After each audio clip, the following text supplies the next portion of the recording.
আপনি দেখছেন পদ্মনিউজ24.com এর রাত 8:30টার বিশেষ বুলেটিন ফ্ল্যাশ নিউজ। সাথে আছি আমি তাসনিয়া খানম। facebook.com/পদ্মনিউজ24 পেজ ফলো করে আমাদের সাথেই থাকুন। জাতীয় ঐকমত্য কমিশনের দ্বিতীয় ধাপের সংলাপে অধিকাংশ রাজনৈতিক দল একমত হয়েছে যে একজন ব্যক্তি সর্বোচ্চ 2 মেয়াদে সর্বোচ্চ 10 বছর প্রধানমন্ত্রী হিসেবে দায়িত্ব পালন করতে পারবেন। রোববার ঢাকার ফরেন সার্ভিসে একাডেমিতে অনুষ্ঠিত সংলাপে এ ঐকমত্য গঠিত হয়। বিষয়টি নিয়ে গণসংহতি আন্দোলনের প্রধান সমন্বয়কারী জোনায়েদ সাকি সাংবাদিকদের বলেন, 3টি রাজনৈতিক দল ছাড়া বাকি সবাই মত দিয়েছে একজন ব্যক্তি প্রধানমন্ত্রী হিসেবে 2 মেয়াদে দায়িত্ব পালন করতে পারবেন। নির্বাচনী সংস্কার কমিশনের প্রস্তাবেও এমন মেয়াদের কথা ছিল। তিনি জানান, এ নিয়ে ভিন্নমত থাকায় আলোচনা এখনো চলমান। পরবর্তী বৈঠকের আগে পারস্পরিক মত বিনিময়ের জন্য 2 দিন সময় নেওয়া হয়েছে। ইরানে পারমাণবিক স্থাপনায় যুক্তরাষ্ট্রের হামলার পর মধ্যপ্রাচ্যের প্রতিবেশী দেশগুলো একে একে তীব্র উদ্বেগ ও নিন্দা প্রকাশ করেছে।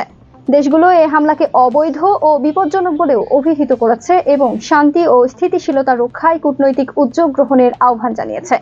ইরাক সরকার বলছে, সামরিক সংঘাতের ঘটনাটি পুরো মধ্যপ্রাচ্যের শান্তি ও স্থিতিশীলতার জন্য মারাত্মক হুমকি তৈরি করেছে। ওমানের পররাষ্ট্র মন্ত্রণালয়ের মুখপাত্র বলেন, যুক্তরাষ্ট্রের এই পদক্ষেপ আন্তর্জাতিক আইন ও জাতিসংঘ সনদের সরাসরি লঙ্ঘন। কাতার বিবৃতিতে এই হামলাকে স্থিতিশীল পরিস্থিতির জন্য মারাত্মক হুমকি হিসেবে আখ্যা দিয়ে অবিলম্বে সামরিক উত্তেজনা বন্ধ করে কূটনৈতিক আলোচনায় ফেরার আহ্বান জানিয়েছে।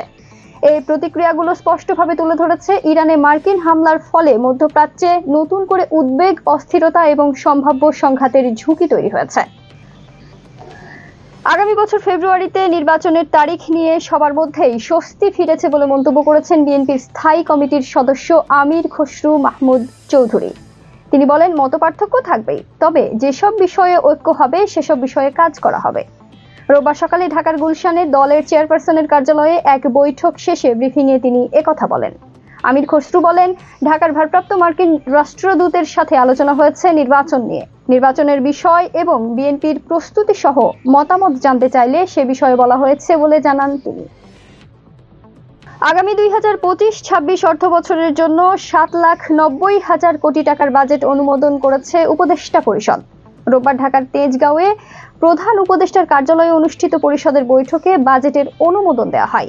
বাজেট অনুমোদনের পর রাষ্ট্রপতির অধ্যাদেশ আকারে তা আগামী 1 জুলাই থেকে কার্যকর করা হবে। জুলাই অভ্যুত্থানে বদলে যাওয়া বাংলাদেশের ভিন্ন বাস্তবতায় এবার সংসদের বাইরে 2025-26 অর্থ বছরের বাজেট উপস্থাপন করেন অর্থ উপদেষ্টা ডক্টর সালেহ উদ্দিন আহমেদ। গত 2 জুন সোমবার তিনি 7,90,000 কোটি টাকার নতুন বাজেট উপস্থাপন করেন। প্রস্তাবিত এই বাজেট নিয়ে অর্থ মন্ত্রণালয়ের ওয়েবসাইটের মাধ্যমে গত 19 জুন পর্যন্ত নাগরিকদের নিকট থেকে মতামত গ্রহণ করা হয়। আওয়ামী লীগ সরকারের পতনের পর থেকে বাংলাদেশে আলোচনার কেন্দ্রবিন্দুতে রয়েছে ভারতীয় Bangla television channel Republic Bangla, যেখানে ভুল ও মিথ্যা তথ্য প্রকাশ করে বাংলাদেশে হিন্দু মুসলিম দাঙ্গা বাঁধার চেষ্টা করছে বলে দাবি করে আসছে নেটিজেনরা। রোববার বাংলাদেশে রিপাবলিক বাংলার সম্প্রচার বন্ধে হাইকোর্টে রিট দায়ের করা হয়েছে। রিট আবেদনটি দায়ের করেন আইনজীবী মাহমুদুল হাসান। এতে তথ্য সচিব, টেলিকমিউনিকেশন সচিব, পররাষ্ট্র সচিব, স্বরাষ্ট্র সচিব, বিটিআরসি সচিব সহ 6 জনকে এই রুলের জবাব দিতে বলা হয়। এতে বলা হয়, অপরাধমূলক ষড়যন্ত্র করে চট্টগ্রামকে আলাদা করার চেষ্টাও করছে ভারতীয় চ্যানেলটি। আগামী জাতীয় সংসদ নির্বাচন হবে অস্তিত্ব রক্ষার, দেশ রক্ষার এবং পুলিশ বাহিনীর কলঙ্ক মোছার, এমন মন্তব্য করেন পুলিশের অতিরিক্ত আইজিপি আবু নাসের মোহাম্মদ খালেদ। রোববার সকালে টাঙ্গাইলে পুলিশের কুচকাওয়াজ অনুষ্ঠানে তিনি এ মন্তব্য করেন। অতিরিক্ত আইজিপি বলেন, তারা দায়িত্ব নেওয়ার পর নতুনভাবে পুলিশ বাহিনী কার্যক্রম চালিয়ে যাচ্ছে। এবার তারা একটি সুষ্ঠু নির্বাচন উপহার দিতে পারবেন।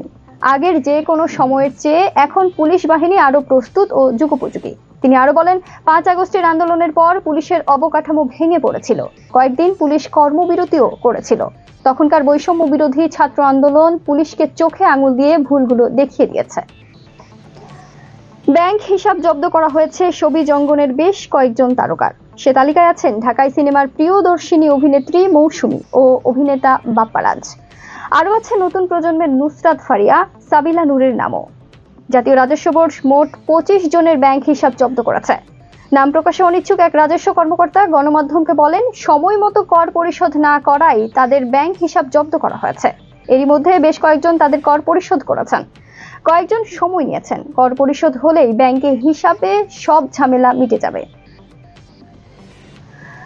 গুরুত্বপূর্ণ সব সংবাদ জানতে padanews24.com এর বিশেষ বুলেটিন ফ্ল্যাশ নিউজ দেখবেন প্রতিদিন রাত 8:30টায়। ফ্ল্যাশ নিউজ দেখতে ফেসবুকে আমাদের ফলো করুন facebook.com/padanews24 আর ইউটিউবে সাবস্ক্রাইব করুন youtube.com/padanews24 চ্যানেলটি। নিয়মিত দেশ বিদেশের আপডেট সব সংবাদ জানতে ভিজিট করুন মাল্টিমিডিয়া নিউজ পোর্টাল padanews24.com। পরবর্তী ফ্ল্যাশ নিউজ দেখার আমন্ত্রণ জানিয়ে বিদায় নিচ্ছি আমি তাসনিয়া খানম। ভালো থাকুন, সুস্থ থাকুন।